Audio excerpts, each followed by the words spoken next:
What is a hot and sunny day here outside of Toronto, and I am in the 2023 Nissan Versa sedan. I love simple cars. I love cars that do what they say on the box. And I think that on the outset, the Versa is low price, it's a sedan. These all add up to things that I like about low cost cars. I own one, I have a Mitsubishi Mirage. I want to figure out today, is this a good low cost car, or should you actually spend a little bit more money and get into something like a Civic, or should you spend less money and get something like a used car, which is what affordable new cars really compete with. So before we start talking about the Nissan Versa, I'm going to talk about my Nissan Versa notes. Now usually at this part I talk all about horsepower and 0 to 60 and all that.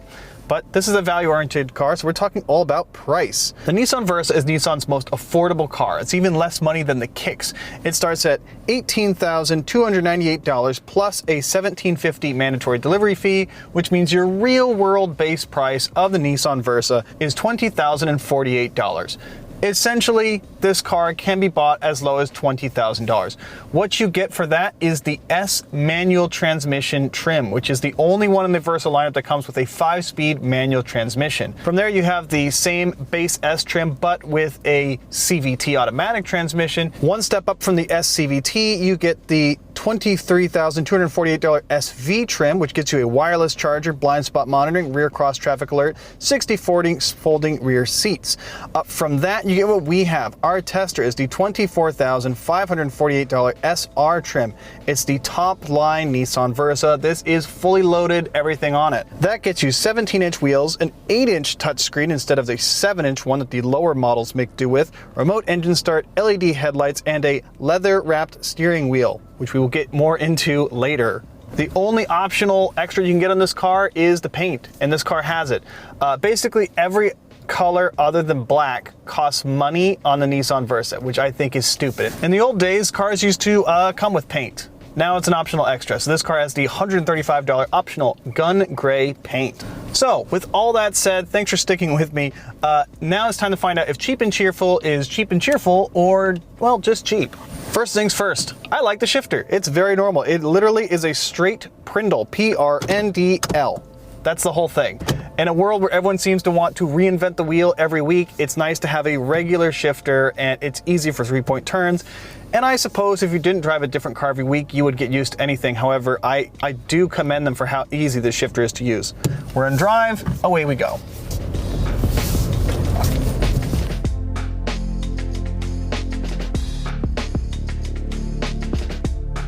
Now, it's not just the shifter I like for its simplicity. It's actually, well, most of the main controls in the Nissan Versa are simple, intuitive, and thoughtfully placed.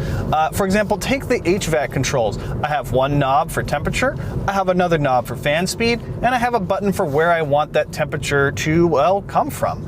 It's very simple, it's easy to get used to. And I think a lot of times car makers overlook that people need to be confident and able to adjust this stuff on the fly. I give Nissan very high marks for this. I can attend to all the climate control needs I want to change with a minimal amount of distraction.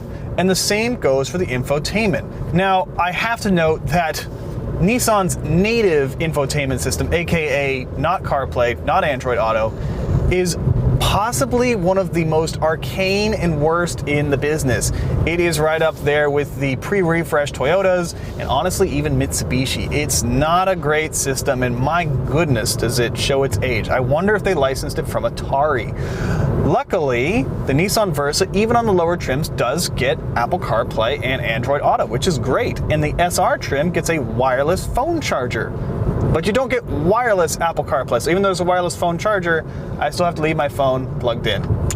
Just one of those things that drives me nuts. But at the $24,000 price bracket, can you be that mad? I suppose not. I spent about 5 minutes using the native infotainment system, and that was kind of enough. However, through Apple CarPlay, everything is easily attended to, and again, I like the big controls here. We have a big volume knob, a big tuning knob, and hard buttons for all the things I really want to do, like a menu screen, phone call, and audio commands. So it's all there right out in the open. It's very easy to use. High marks for Nissan, making this car approachable. I really like that. Again, we need to frame this for the money. And I would say that compared to a Honda Civic, which is I think a touch point that most people have a reference in, this is not as nice as a Honda Civic inside. It is $9,000 less money, and it does show in places.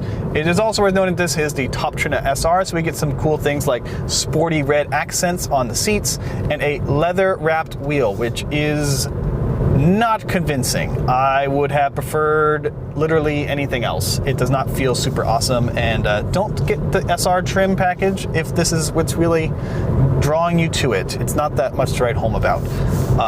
Flat bottom wheel in a Nissan Versa, go figure. Otherwise, the seats are not very adjustable. There's no adjustable lumbar, but they are very comfortable. And the front seat room is actually quite good. Rear seat leg room is good. Rear seat headroom is somewhat limited. And it's worth noting that the Nissan Versa has a very generous trunk for how small this car is in terms of footprint. We have blind spot monitoring, rear cross traffic alert, and we have cruise control, but not adaptive cruise. Again, we're playing in the $24,000 price bracket. Now, what is the Nissan Versa like to drive? And I have to say that among its price contemporaries, I'm going to say probably close to best in class. There's definitely more refinement here than you would find in almost any other offering in the low price segment. It's definitely quieter on the highway than, say, a Kia Rio, Mitsubishi Mirage, Chevy Spark, all of those. This is a notably different class of car than those ones. And honestly, the refinement on the highway is on par with the Honda Civic. That's because of this CVT transmission. It means that even when I'm going up to 110 kilometers an hour, the engine barely does 2,000 RPM. It means it's whisper quiet on the highway for the price segment. It's smooth, and it actually is a small, economical car that you could road trip. Most of the time, the Achilles heel with these small, affordable cars is that they don't like sustained highway travel. They're not really built for it. Nissan Versa, it's a road trip machine. You could drive this car to Halifax if you wanted to. Now, it's not all roses. There are some things in the Nissan Versa that do kind of drive me a little crazy. One is that the engine has, I don't know how to say it, it has very noticeable vibrations, especially at idle, and there's no stop start, which means at traffic lights, I can feel a lot of engine vibrations, more in fact than other low price cars. I don't like that as much. As well, the CVT gives on the highway, and it also kind of takes at low speeds. It's kind of jerky for low speed maneuvers, especially 3-point turns. It seems that it's hard to drive this car smoothly at low speeds because of that transmission. It is rather difficult. It's also, of course, not very fast, and it is not very sporty.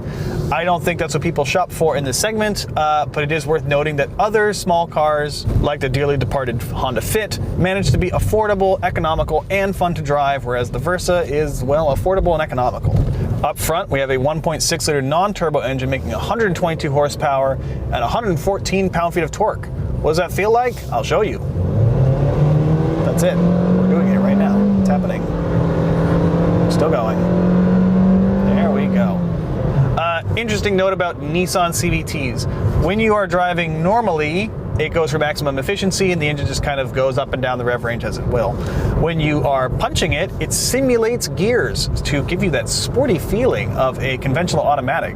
And it actually comes off pretty well. If you didn't know it was a CVT, you wouldn't really know, and it feels kind of natural when you floor it, although you're not really going to go anywhere very quickly. My big takeaways from this, whether you test drive this car at a dealer or you may encounter it at an airport rental lot, I think there's a lot worse you could do for the price and for the segment, especially if you take into account this car's ability for long distance comfortable cruising. My big takeaway for value is, well, I would skip the SR trim package. I like the attractive wheels, I like the red seat accents. I think that the best value in the Versa lineup is the SV CVT. I think that gives you the best of both worlds and nothing you don't need. And if I was going to buy a Nissan Versa, that's the one I would choose.